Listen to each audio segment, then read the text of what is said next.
Welcome to the presentation for the webinar that's been put on by Marsden Jacob Associates, myself and Simon, with some great assistance from Amanda. Before we commence proceedings, Marsden Jacob Associates acknowledges the traditional custodians of the lands and waters across Australia where we conduct our business. We pay our respects to their ancestors and elders, past and present. Just on myself, I'm Associate Director at Marsden Jacob. 25 plus years experience in electricity and gas sectors, both in the wholesale electricity market in the Southwest Interconnected System in WA, as well as in the Pilbara and in the national electricity market as well. My colleague Simon, we work closely. He's based out of Perth with myself.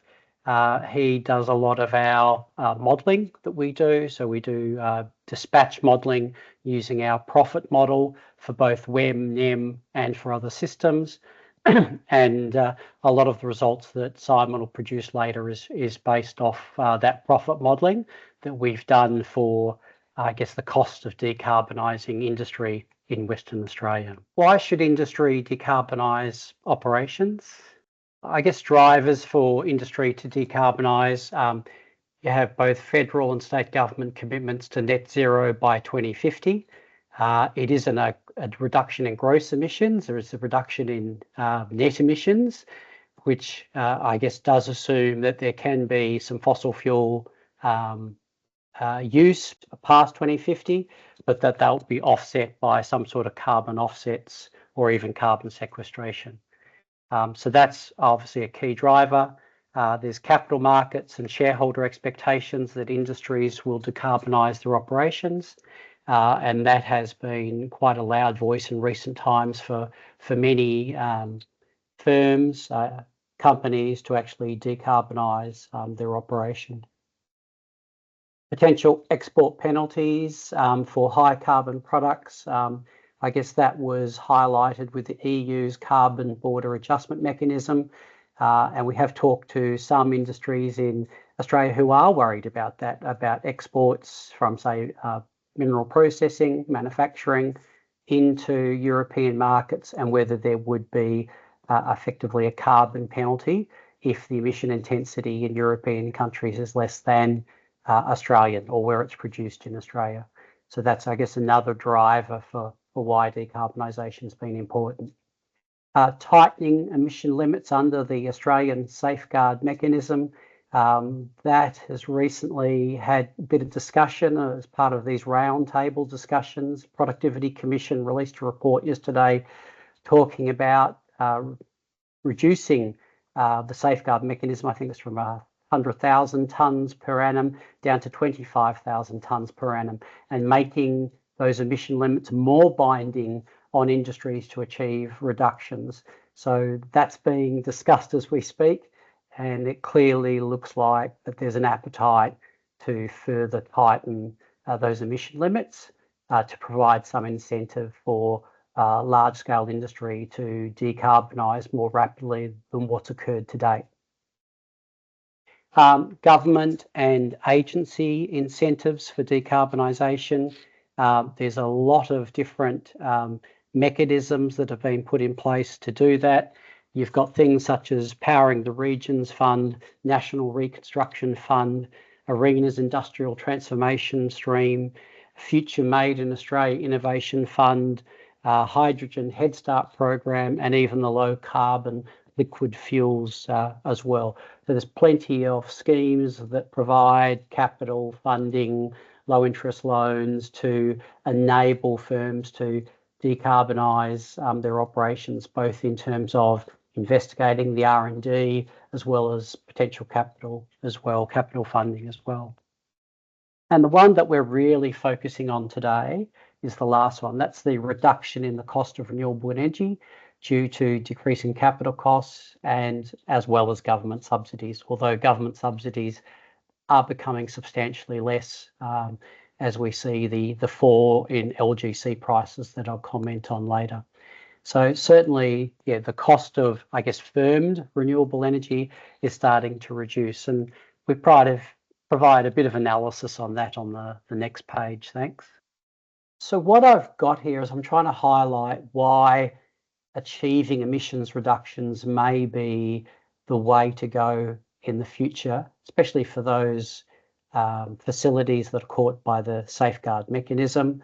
At the moment, they can rely upon carbon offsets, whether it be ACCUs or SMCs, to reduce if they're using fossil fuel generation or fossil fuel on site, then they can offset some of those emissions. Here's some of the reasons that industry may have to move to electrification using firmed renewables is because of things such as the hard cap on emissions. So a rolling 5-year average gross emissions for safeguard facilities must decline over the period. So there is a reduction. At this stage, there hasn't been set a target, so we're not sure how binding that is, but it may, after these roundtable forums, productivity commission recommendations, they may start to establish some targets. If ACCUs exceed 30% of baseline emissions, facilities currently must explain to the Clean Energy Regulator why on-site abatement isn't being prioritised. Why is it you're using offsets? So clearly there's some intent there that they want to see a reduction in gross emissions and not just a reduction in net emissions. What I've graphed here is firmed renewables, or compared solar and battery, so an 8-hour battery and solar, oversized so it can provide energy to a baseload customer, as well as recharge the battery. And I've compared that with a CCGT. In one case, a CCGT which has to offset effectively its emissions, and that increases over time up to about $100 a tonne per CO2e by the early 2030s. And that's that light blue line there. And what that shows you is that effectively solar and battery, or firmed renewables, would be lower cost by about early 2030s. So it looks like, based on learning curve effects for both solar and battery technology, that would start to reduce below, I guess, efficient gas generation with offsets. The darker blue line there is CCGT levelised costs without any carbon impost. So, for example, that could be a facility safeguard customer who's not got on-site generation, but they're buying that energy from on the grid, and maybe they're buying LGCs, for example, to reduce emissions. And of course, LGCs have fallen substantially. So probably the cost in that scenario is a little bit above the blue, but it won't be that much above the blue. And you can see that CCG, no carbon cost, you wouldn't have firmed renewables wouldn't be lower cost until middle 2030s. But in this analysis, I think we're going to demonstrate that most cost-effective options for industry will probably be a mix of renewables, storage, and gas power generation. And a bit later in this presentation, we'll talk more about the role of gas in the West, and that we do believe that it will have an ongoing role before and after 2050. What I wanted to highlight here was the challenge for Western Australia in terms of decarbonisation. So what I've got is fuel supplies, I guess generation, and what type of technology is supplying that energy. And this is effectively underlying demand, so it includes rooftop PV. And what you've got on the left there is the generation sources in the national electricity market. The black there's black coal. You've got the brown, which is brown coal, onshore wind, the yellows, rooftop solar, sort of orangey there is grid-connected solar, the blue's hydro, and the grey at the top there is gas. And so you can see that gas is an important part of the national electricity market, but it's relatively minor in terms of meeting the relative demand within those jurisdictions across those various states. If you look at the WEM, you can see that back in 2015, 40% of generation in the WEM was from gas. Around 50% was from black coal. Black coal has declined to 25, so it looks like we're about 30% of generations coming from black coal. You can see both wind and solar have had increasing shares, but what you also find is that gas has not declined that much. So gas is still, it looks like around 35%. So it's gone from 40% to about 35%, while coal's gone from 50% to just over 30%. So that's already highlighting in the transition that we've had to date over that period how important gas generation is to the running of the wholesale electricity market, and is likely to still be very important. And to a large extent, it's because we don't have the blue. We don't have the hydro facilities. We don't have the pumped hydro. We don't have, at the moment, long duration storage, which you would expect that Western Australia would have, given the nature of its baseload industries that are located in the Swiss, whether that be alumina, whether that be gold mining, whether that be precious minerals, silicon manufacturer. You would have expected that we probably would have some longer duration storage come into the market, but that hasn't occurred as yet. And most of the investments all been in shorter duration storage in the WEM, backed up with gas as well. So at the moment, there seems to be an issue around incentives for us to bring in some of the blue, whether it be pumped hydro or compressed air energy storage or some other technology that gives us some longer duration storage and some energy security. So that is, I guess, a significant challenge for the Southwest Interconnected System, as well as what transmission investment is going to be needed to decarbonise electricity supply in the Southwest Interconnected System. I guess this also highlights the gas consumption that's used by major industry, including mineral processing, and you can see there that's predominantly going to be alumina in the southwest, whether it be Alcoa or South 32. A lot of that will be that mineral processing in that region, and very high dependent on natural gas to produce steam in the production of alumina. So that's going to be very important in terms of how industry is able to decarbonise their gas use, so producing steam, moving to, for example, things like e-boilers. Is that what they're going to do? And then that's going to require a combination of new transmission and firming renewable energy supplies, whether it be solar or wind. And when we do that, how do we maintain electricity costs for industry so that they maintain their international competitiveness? Just a quick discussion on the Southwest Interconnected System for those who aren't familiar with it. I guess different to other markets, Western Australia effectively has multiple electricity systems. So it has the Northwest Interconnected System up in the Pilbara. It has the Southwest Interconnected System, which covers Perth out to Kalgoorlie, Albany in the south, and Kalbarri in the north. And of course, it has regional systems as well. And so at the moment, it has relatively low customer density, about 1.2 million customers in that supply area, although it is the size of the UK. Operational consumption today around 17 terawatt hours per annum, and probably under operational consumption, including rooftop solar, which we sometimes call unscheduled operational consumption, about 21 terawatt hours per annum.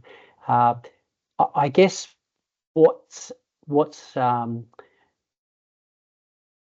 that analysis, though, there is a lot of gas being used in the southwest, certainly by alumina and others.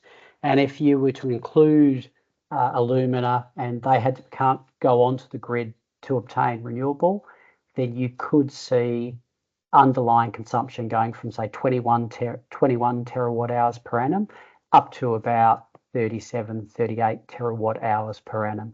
So that just highlights the major challenge if we were to decarbonise, for example, alumina production, and to bring that load onto the Southwest Interconnected System, which hasn't been part of that load today. So that's a significant challenge for the Swiss and policymakers going forward. 40% of households have rooftop PV, so pretty high. And extreme temperatures in the last 2 years, we've seen peak demand up around 4,500, 4,600 megawatts. It was around, the record peak previous to that was around 4,100. So that's a rapid rise in peak demand. And at the same time, while we have this rapid increase in peak demand, minimum demand gone down to 500 megawatts and still falling. So it was about 1,000 megawatts 6 years ago, 500 megawatts. And hopefully with battery energy storage systems coming to, well, grid-connected batteries coming into the system, that might address some of the minimum demand issues that we have in the Swiss, which makes managing the system difficult. When you've got to have so much generation operating at min-gen levels and stability of the electricity system. So hopefully that'll be something that corrects that issue.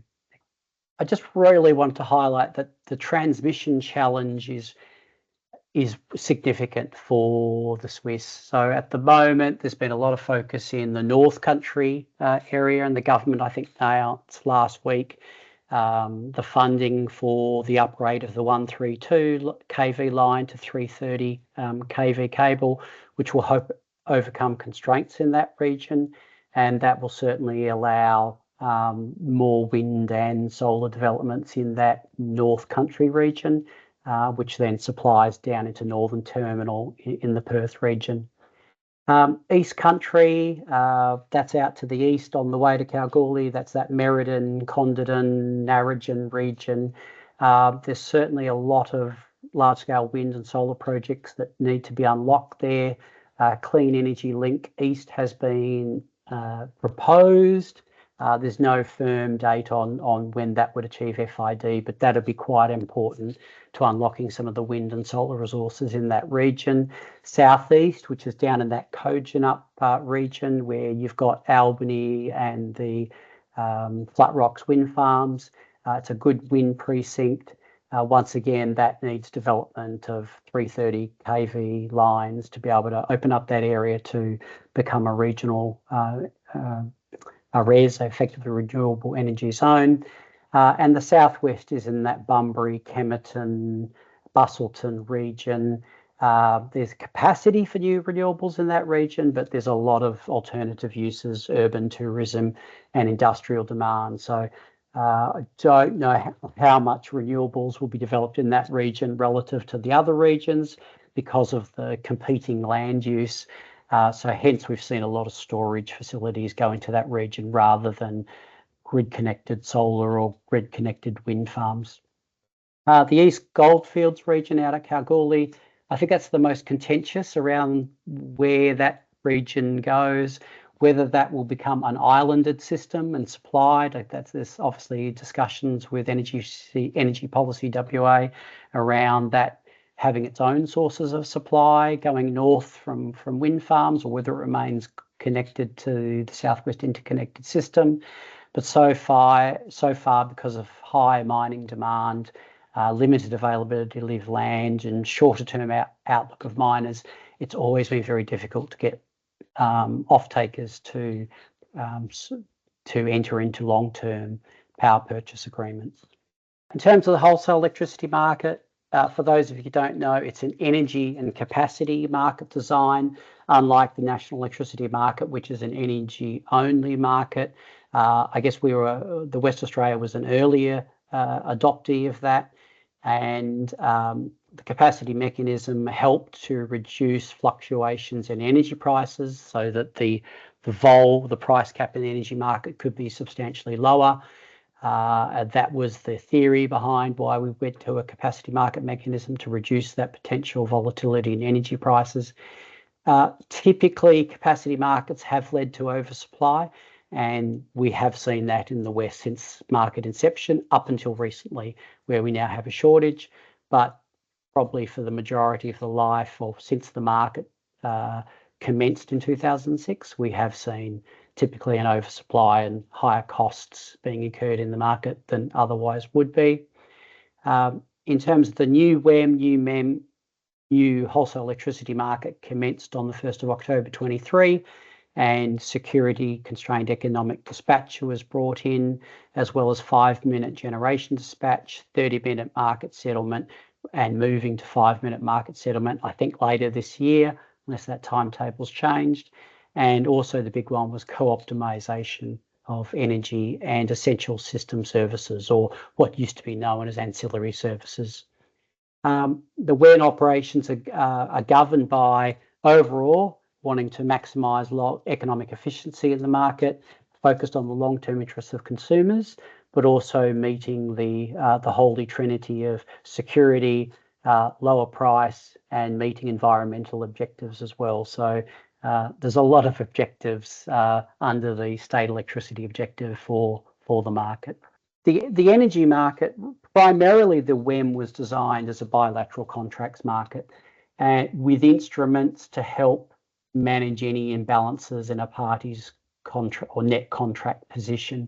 And the two mechanisms were the short-term energy market, or STEM, which provided a party a day-ahead ability to hedge its risk, as well as the real-time market, which used to be known as the balancing market, which would pick up those real-time deviations in a party's net contract position.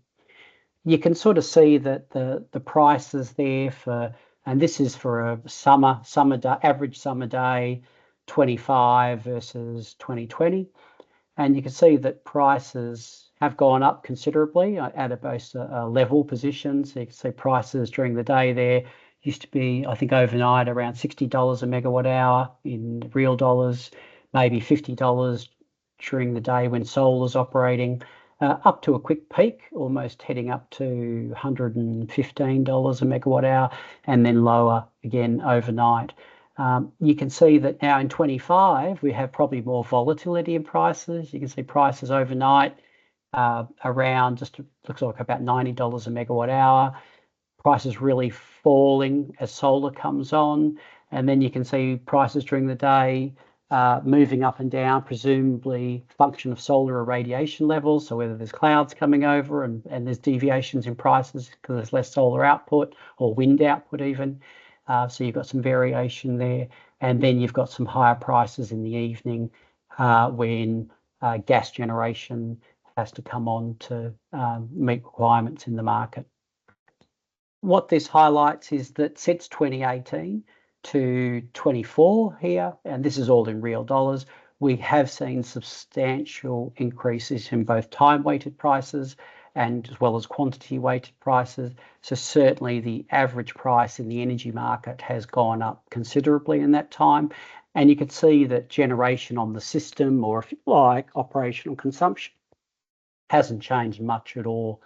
And really what's driving that has been the rise in both gas costs as well as coal costs, probably more recently for coal, but gas costs have been increasing.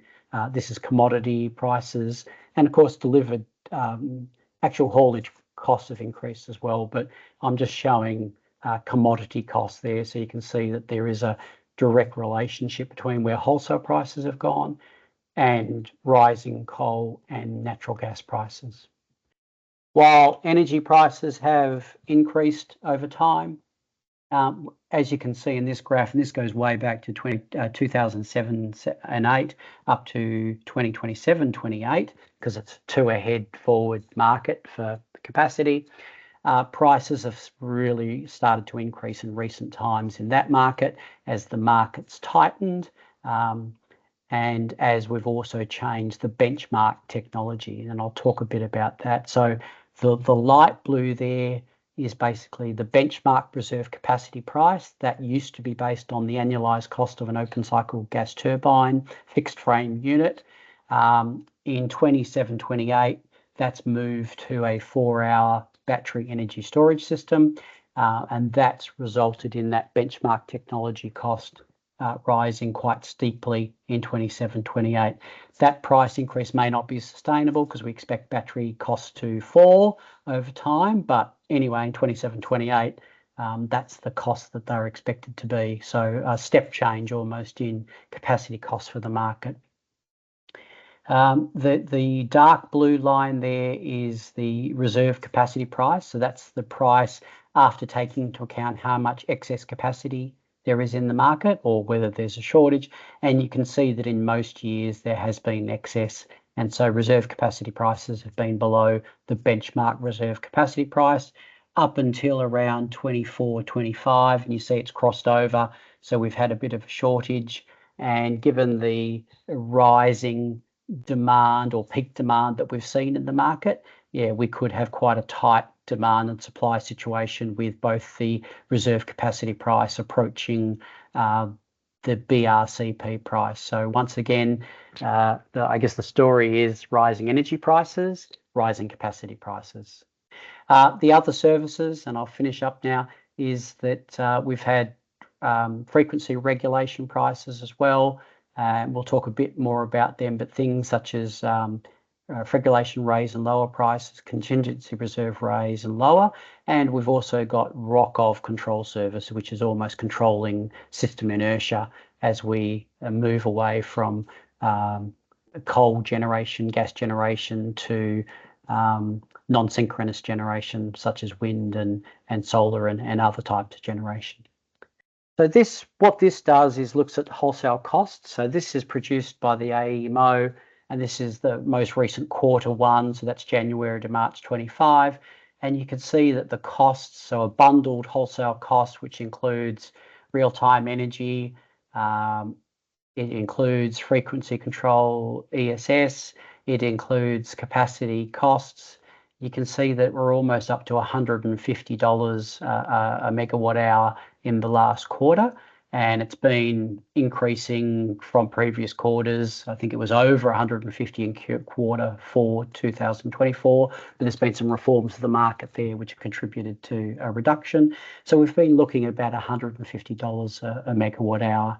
If you make adjustments for the higher capacity factor of a baseload customer, so adjusting capacity costs or what's called net reserve capacity in this slide, you probably come down to a benchmark price of around $136 per megawatt hour for a baseload customer. If you compare that with probably what a baseload customer was paying in today's dollars back in, say, 2018, it was probably $91 a megawatt hour. So we've moved from something around $91 of these costs in 5 years up to $136 a megawatt hour. So a substantial increase in cost for baseload customers straight away that's occurred over the 5 years. Next slide, please. I won't focus on this, but just quickly, LGC prices have fallen. That means that the cost of renewable energy that's going to be received by those providing it has decreased substantially. So there may have to be some offsetting payments to providers, such as the Capacity Investment Scheme or other schemes to help support renewable energy developments in Australia. And also, next slide, please. ACCU. So while LGC prices have gone down substantially and are forecast on the forward curve to go down, carbon ACC prices have stayed up there, which sort of indicates to me that safeguard mechanism facilities are having to purchase carbon credits to offset their emissions, and they haven't been able to decarbonise with electrification at this stage. So hence LGC prices are soft, ACCU prices are staying where they are at the current time. So a divergence between, I guess, the way of decarbonising operations or what strategies are available. So now I'll just pass on to a bit of a case study of the types of technologies and the costs. And I'll get Simon. Do you want to come in and take over, Simon? Absolutely. Thanks, Grant. So we've had a look at what's happening in the Swiss at the moment, some trends and some challenges being faced for all consumers. We've worked with several clients, large industrial customers in the southwest of WA, and we've helped them look at the options that they have when they're coming off their current contracts. So they might have a current contract with a coal plant that's going to be expiring in the next couple of years, and they're also maybe a safeguard mechanism customer, so that they'll have to decarbonise. And we've helped them to try and find the best kind of mix of VRE and BESS that they can have in terms of meeting that load.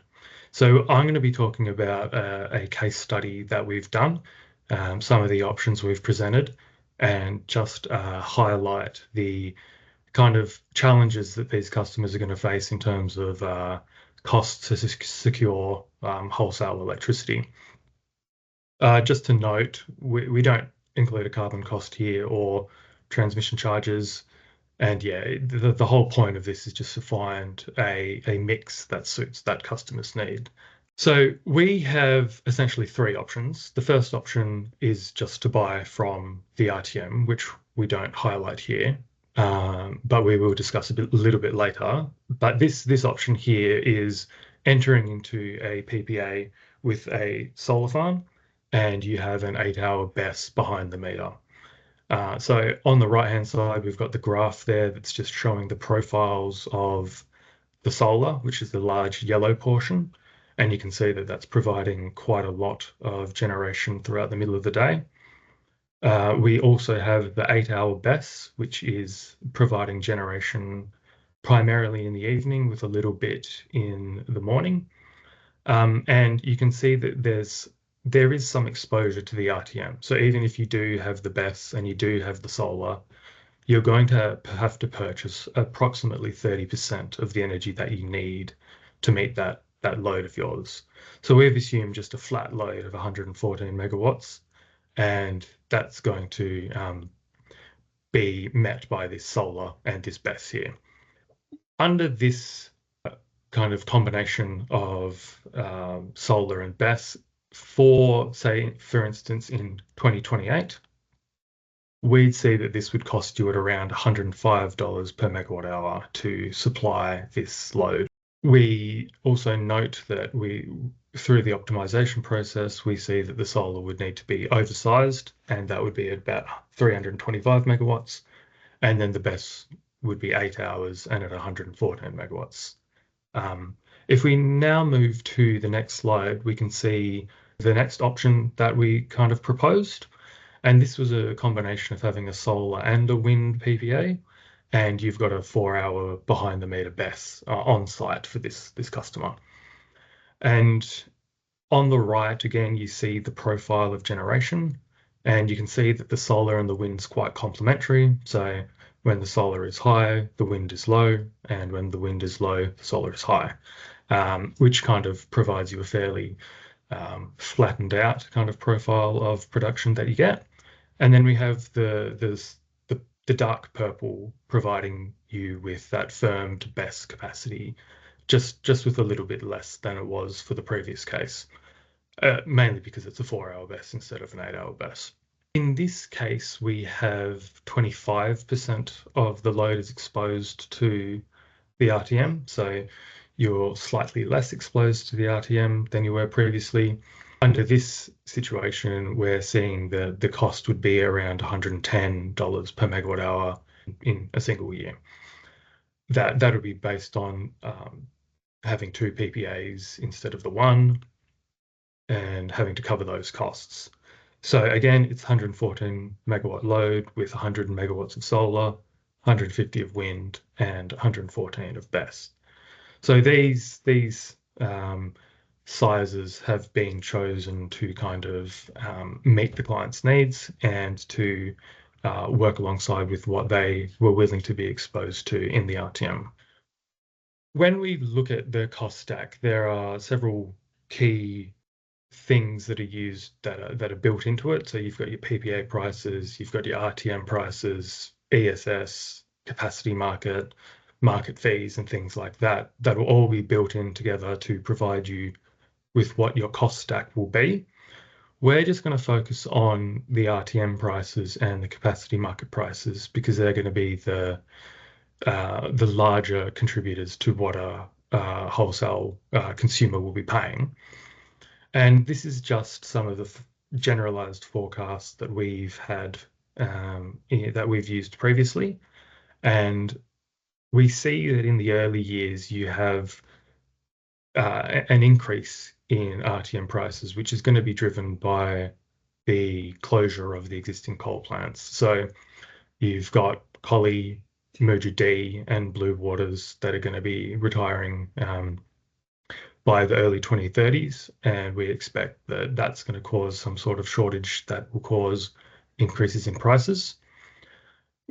We then see this shape with most of the studies we do with that spike and then a fall, and that's because there's been an increase in VRE and BESS to help decrease those prices post, in this case, 2026. We will also then see that there's going to be an increasing trend in prices over time, and that's going to be driven by the rising demand, gas plant, BESS, and hydrogen turbines setting higher market prices in many trading intervals, which Grant mentioned earlier is that we do see GPG playing a fairly significant role in both peaking and firming moving into the future. I guess another point that we raise is how we bid our BESS in. So the BESS shadows GPG, namely the short-run marginal cost of an aero OCGT, but it doesn't bid all of its prices, all of its capacity exactly at the SRMC. So it bids a bit of it at a discount just to make sure that it gets dispatched fully. So we see BESSs coming in, and BESSs will shadow, but at a discount to OCGT aero. This was also touched on by Grant earlier, but I guess the key point here is to mention that loads are going to have to purchase capacity credits to meet based on their contribution to system peak. So loads will need to cover whatever they contribute to system peak by purchasing an equivalent amount of capacity credits. And as Grant mentioned, we see this step change. So we've got that orange line on the left there, that is the existing prices that we see, and that is based off that 160 megawatt OCGT. And again, we see that step change, and we see that quite a large increase in prices for the BRCP and DRCP, which are the prices that they will face.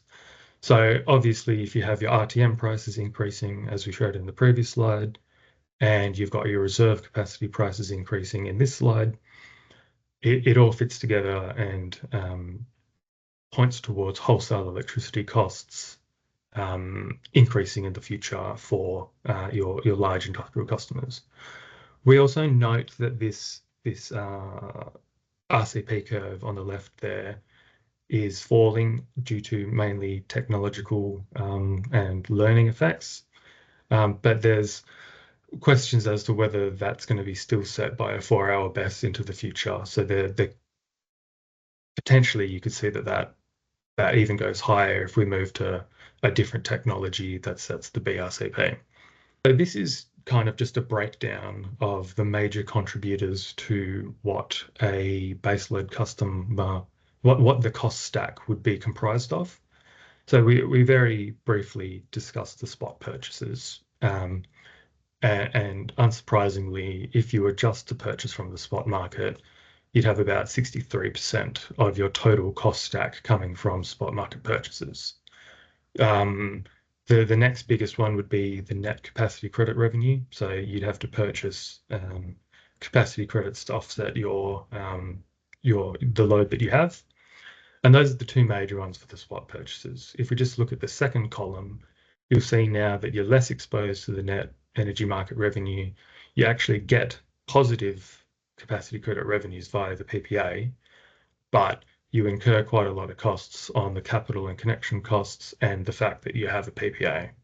And you also see a very similar kind of pattern on the right, except that your again, less exposed to the RTM.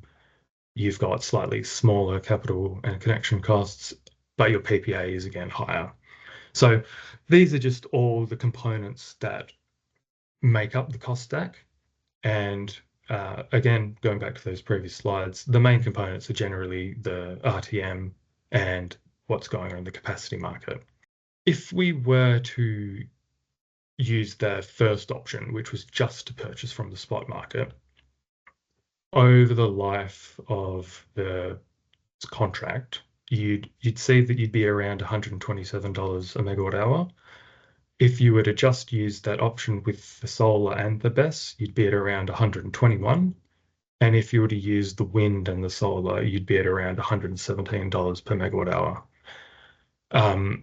This is all in comparison to the values that Grant showed from the quarterly energy dynamics, which has a cost stack of about $136 per megawatt hour for a baseload plant. But I think the thing to keep in mind here is that a industrial customer who maybe signed a contract several years ago, for instance, if it was maybe in 2018, as Grant mentioned, if we were to build those numbers back up to real dollars, they'd be looking at 91. So you were paying the equivalent of $91, and now you're going to be paying potentially 136, or under the options that we've talked about, anywhere above 120 probably. So that represents quite a large increase in the prices that these customers are going to be facing. So this just builds on what I was just talking about. Those costs for wholesale electricity have increased substantially. We also see that those costs will stay high, and this is going to be a problem for those wholesale industrial customers. This doesn't even include things like changing some of the processes that they use within their plants. So the smelters might need to change, you might need an e-boiler, and then you're going to have to build those costs into the costs that you're already paying on top of higher wholesale electricity costs. So if we move to the next slide, we see that this leaves industry very exposed to commodity prices. So your price of wholesale electricity is going up 40, 50%.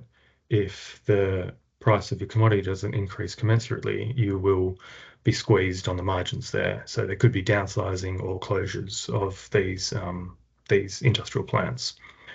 Also, other things that would affect industrial customers would be changes to the safeguard mechanism, which was mentioned previously. If that cap gets reduced, there'll be more impetus for them to decarbonize quicker.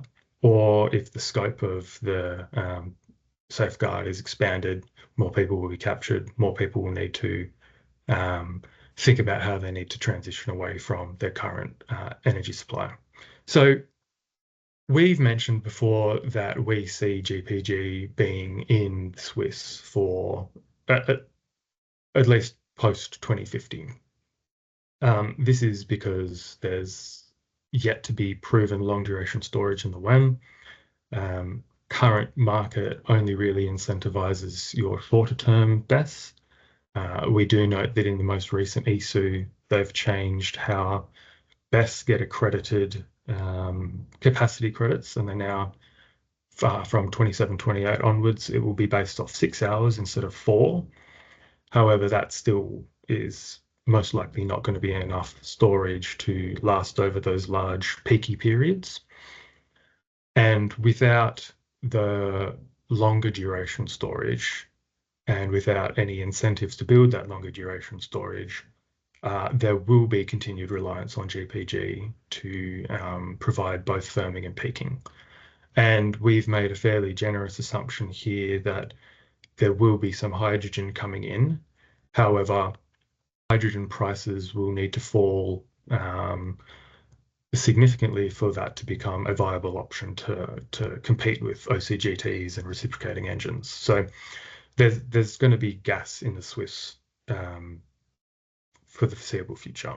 Hydrogen prices will need to fall significantly for that to become a viable option to compete with OCGTs and reciprocating engines. So this just highlights the gas use that we expect to see. We can see that it starts fairly modestly at 200 terajoules per day, and then it increases at a peak to around 380, and then to over 600 terajoules by the end. So the gas market is facing several challenges. Securing gas supply will be difficult, especially if the gap between average and peak demand maintains its current gap. There's going to be potentially low pipeline utilization, which would increase haulage costs. Can the pipeline meet GPG demand? What's it going to run on? And then the last point is, will the government penalise investment in gas generation? So we've seen that there was an emissions penalty scheme that was discussed last year, where there was a cap placed on the quantity and rate of emissions that you would be penalised if you breached. And if you did breach that, you'd lose your capacity credits. We haven't heard much update on that lately, but if that was to come in, then it would become much less likely that gas would be invested in. And then other things like carbon prices and the effects that they may have on gas generation. So just to wrap up the formal part of this presentation, the key insights to take away here is that we've seen wholesale electricity prices rise sharply, and they're expected to stay that way. We've also seen that GPG will continue to play a critical role in the Swiss for peaking and firming, unless there is some policy change to incentivise it. There are, however, decarbonisation strategies that can support cost certainty and investment, such as a carbon price, more binding safeguard mechanism emissions limits, incentives for longer duration storage. And the thing that we really wanted to highlight is that businesses should be aware of this and look at how they can meet these needs now. So they need to understand their operational energy profile and identify viable transition pathways. And as I've mentioned, Marsden Jacob's well placed to support this transition with expertise in energy, water, land use, and environmental policy. And we've done several studies based on this already, and we're well placed to help out. So that ends the formal part of the presentation. Thank you very much for attending. Thank you very much for the time, and hopefully this has been of interest. Feel free to get in touch with us if you wanted to discuss anything more. Thank you, Simon. Thank you, Amanda, for organising, and thank you for your time. Bye.